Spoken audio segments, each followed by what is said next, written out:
Alright guys, CFP here, and this is Survival Living. So, we did a video a while back for our tool channel where we were restoring this axe head. Now, we're not going to do that on this channel here. We will be stripping this down. I got a polishing wheel and polish this sucker out. But I needed a handle. Unfortunately, all the handles that I was looking at online is 28 bucks, $30 plus shipping, which was ridiculous, and it's $40 for a handle. So, since we have the ability to generate our own power, and we do have tools with our solar, we're able to operate a lot of stuff, we decided to go ahead and start making our own handle. Now, this is still rough, it's still bulky, but we are still working on it.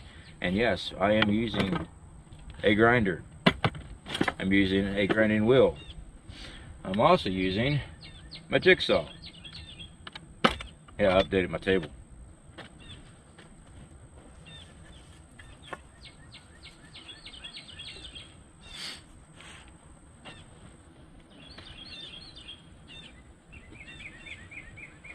Now, this was cut out of a 6x2, and trust me, I already know you don't want to use pine for a wood handle.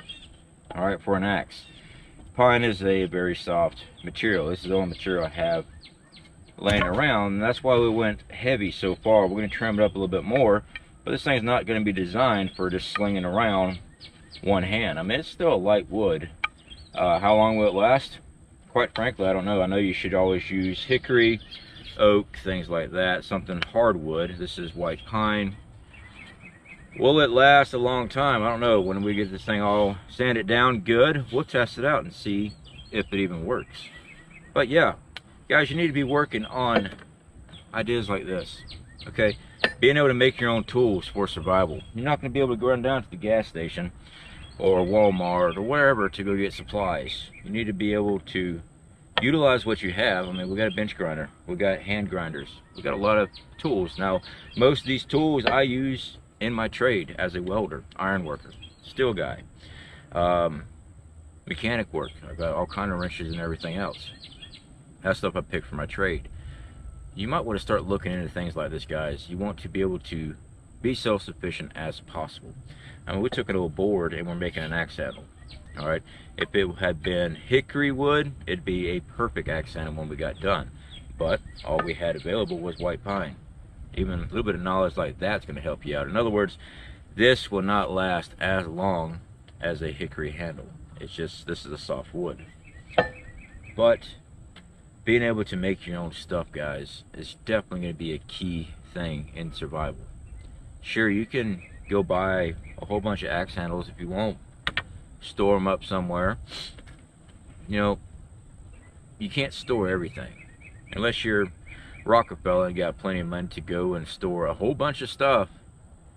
If you're just a simple average person living on a budget, you got to learn how to start making your own tools.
Okay guys, so that is that. We went a little hefty on our handle itself because it is a two-handed axe. It might still need to be a little bit more sanded to be done. We do need to use some oil on this to seal it up, maybe some type of wax. Linseed oil works very well, but when we get our buffing pad and our wax, we'll probably just hit the wood with that instead, because we've got to polish out our axe head. So basically we're going to be taking the paint off and polishing this out. I like the red. My wife did not like the red. She says she wants it shiny, so we're going to make it shiny. But that's going to be for our other channel, guys. So anyway, guys, although this is not the correct wood, this is a soft wood. It will work in a pinch for what we need. It took me about 4 hours to make this, cutting it out and everything. Is it perfect? No, I'm not a carpenter at all. I know enough to get me by, and this will get me by. So we put our split in here. That way we put our head down.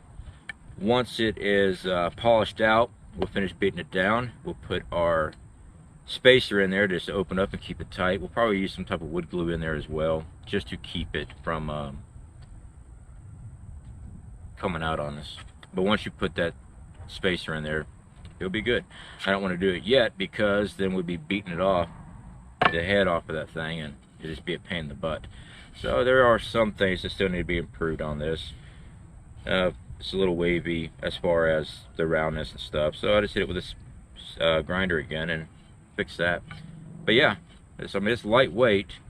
Is it ergonomic? Well, I put a small bow in it down here and raised that up a little bit here. I didn't want just a straight axe. I wanted a little curve to the axe. But anyway, guys, y'all take care. Speak to y'all later.